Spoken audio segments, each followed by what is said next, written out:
Hey, what's up, you guys? Bloody Jacob here to bring you my weekly review of Black Sails on STARZ. This week we've seen Season 4, Episode 8.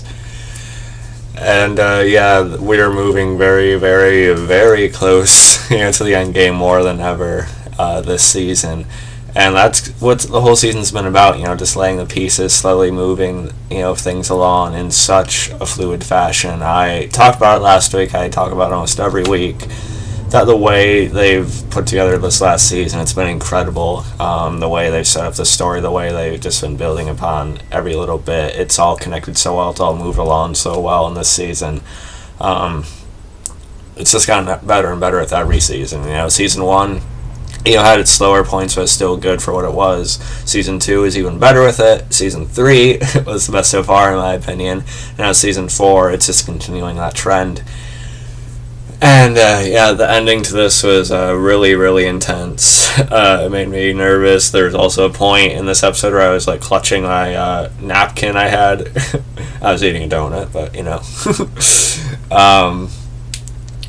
So, yeah, if that's at all a taste of what's to come, just a glimpse of the intensity that is about to occur, then we're in for a hell of a last 2 episodes. 2 episodes left. I can't believe it, really. I would love if they aired the final 2 episodes together as a 2-parter type of thing, but they'll probably be split up, I'm guessing. I think they are, actually. But that's just how eager I am to see how it's all going to play out. But yeah, really good episode.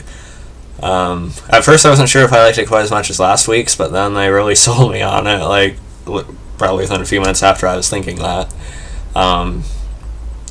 So we had plenty of stuff going on this episode, as always. A few different locations. Yeah, it all feels like it's fitting together so well. It's more along the lines of Game of Thrones and less so on the padded filler of The Walking Dead. I still really like The Walking Dead, but I feel like Game of Thrones and Black Sails are much better with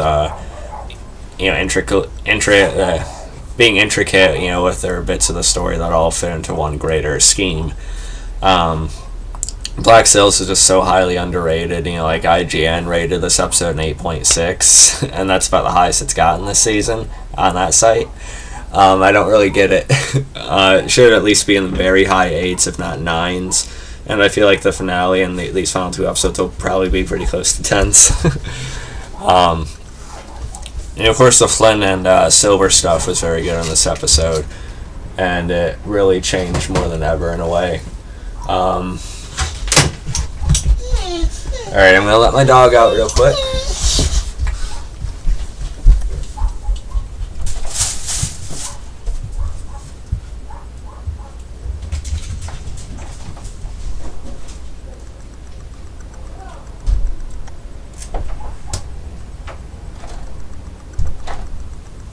Alright, anyway, sorry about that, guys. But we'll talk about the Flint and Silver stuff in a couple minutes here.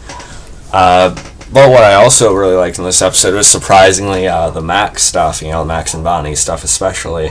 I've never been that big of a fan of Max. You guys have, heard my wishes for both her and Eleanor to die quite a few times. Eleanor did.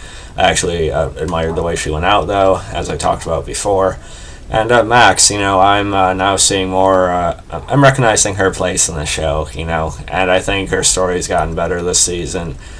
And I really appreciated her choice in how she handled the deal with Eleanor's grandmother here. She was so close to getting that deal done, but her grandmother had wanted her to marry this guy to sort of keep up appearances and sort of manipulate him and work through him to control Nassau, just to so everyone would look upon them better, basically, and things like that. It's because of the time period they're in and everything. But she chose her love and respect and need to make up for the things she's done for Bonnie over that, which I thought was really genuine, and I was pretty pleased, with her choice to go about it that path. It's a harder path, but at the same time, she'll definitely earn her place back with Bonnie. So I really like that choice of hers. I think it was a moment of clarity for her as to what she wanted, and I really liked her scenes, how they were acted out, and especially the last scene outside between her and Bonnie I thought was actually pretty touching. And as far as the stuff with Flint and Silver this episode, of course, the standoff on the ships with Rogers holding a gun to Maddie's head, that's where I was clutching my, napkin. I didn't think they were just going to shoot her in the head right after they revealed she is still alive. But at the same time, it was still pretty, nerve-wracking, I thought. And Silver sort of bent here because, his love for her means more to him than, starting and moving along with this war. Whereas Flint is sort of on the other side of it, and they sort of been divided over that. Flint wanted a plan that might have put her more so in jeopardy, but you also got to wonder if Rogers would have actually killed her there, or if he would have just kept his bargaining chip. Keeping his bargaining chip would have been the smarter play, but Rogers has been pretty unhinged too, so he might have just killed her. So we don't really know there. I still thought it was an interesting debate, and we have Israeli Hands, talking to Silver, trying to warn him, almost trying to persuade him just to tell him to kill Flint, but he doesn't know how to ask it, and Silver's still not willing to cross the line at a certain point in the episode until the end, where Flint sort of starts his own mutiny, and he gets one of the men who's still willing to listen to him to take the treasure off the island, off the ship and bury it onto the island, which is playing into a big part of a story here that we've known about before. I love the feel to that island too. At the end of the episode, it has this gloomy type of feel to it. I think it's going to be perfect for these final two episodes. How is it going to play out, though? It appears that Silver has sent Israeli Hands and the others to track down the treasure and kill Flint. Some people think that this is all set up by Silver and Flint to finally get Rogers where they want him. But I don't know for sure. This is an awful far way to go, but maybe this is how far they'd have to go to pull it off. I would like to think that their friendship has stayed true like that, but I feel like this might have been the breaking point.